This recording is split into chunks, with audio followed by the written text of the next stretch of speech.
Chers amis, bonjour. Je suis heureux de vous accueillir. Bienvenue à ce rendez-vous des mardis de la maison Béthanie. Nous avons pris maintenant un bon rythme. Une fois par semaine, je vous retrouve et je suis heureux de pouvoir partager avec vous ces quelques instants. Nous sortons tous vraiment du confinement. Et l'acte 2 du déconfinement, c'est pour aujourd'hui. On est le 2 juin. Eh oui. Alors, tout le monde reprend un peu ses activités. Tout n'est pas encore à 100%.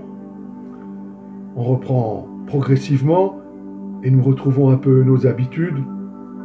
Et avec la vie, ressurgissent aussi nos travers, malheureusement. Parce que ceux-là, ils étaient un peu tapis, parce qu'on ne rencontrait pas trop de monde, mais maintenant qu'on se rencontre les uns les autres, voilà que nos travers reviennent. Et on s'agace même sur certaines choses, et même la colère peut surgir. J'en suis pas exempt, hélas, car il m'arrive aussi de me mettre en colère. Et il suffit de demander ma femme, elle pourrait vous répondre « Oh ben oui, hein.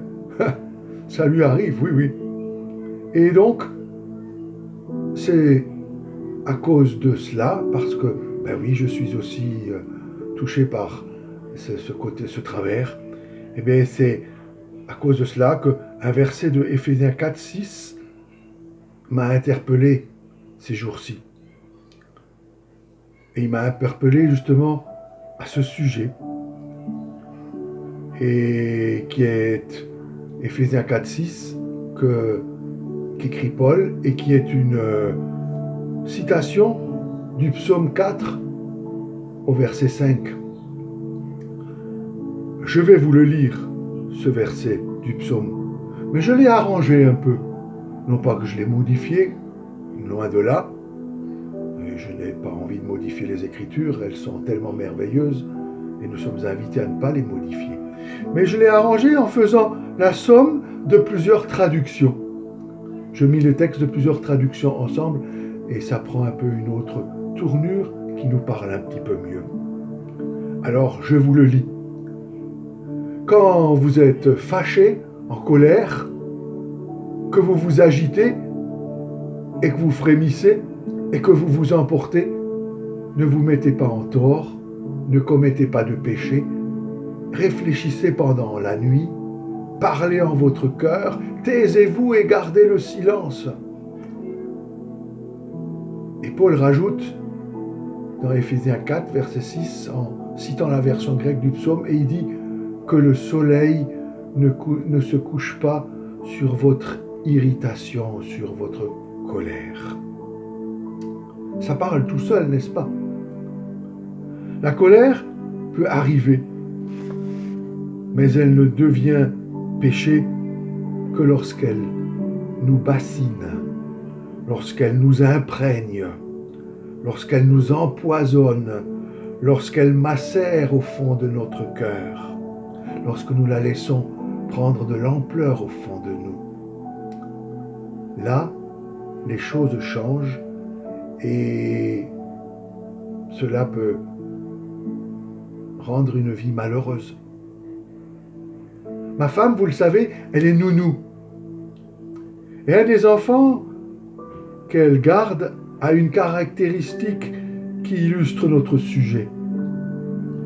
Ce petit bonhomme a la faculté d'être colérique.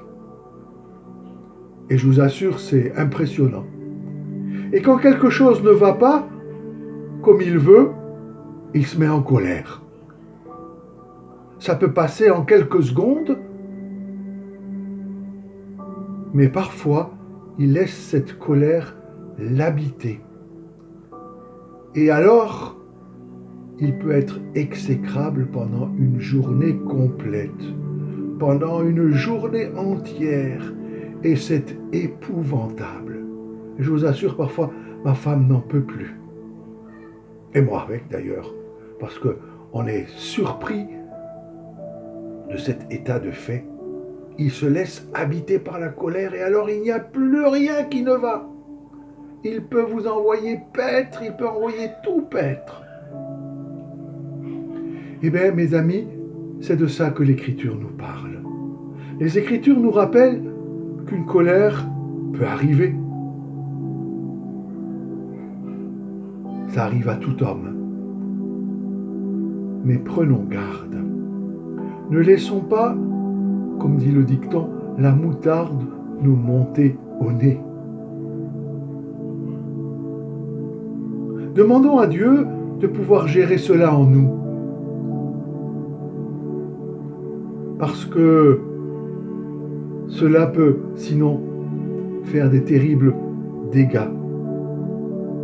Paul nous dit que le soleil ne se couche pas sur votre irritation, car sinon, eh oui, cela devient péché et nous entachera et peut même ruiner notre santé.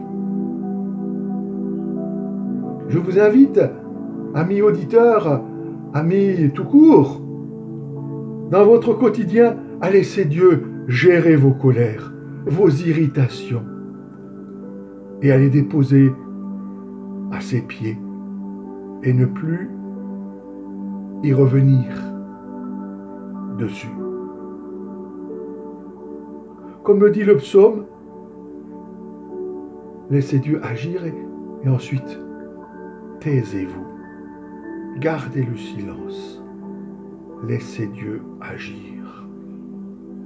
Alors je connaîtrai des journées plus lumineuses, plus sympathiques. Et notre cœur ne sera pas entaché. Car la colère qui nous domine, qui nous rumine, que nous ruminons, peut provoquer des dégâts incommensurables. Et je ne vous le souhaite pas, je ne me le souhaite pas. Alors, aujourd'hui, écoutons l'appel de Dieu. Dans ce temps où nous nous retrouvons les uns les autres, où nous allons être confrontés à plusieurs choses, oui, la colère peut surgir parfois, mais ne la laissons pas habiter en nous. Laissez Dieu gérer. Ne laissez pas passer le soleil. Laissez Dieu vous accorder sa paix.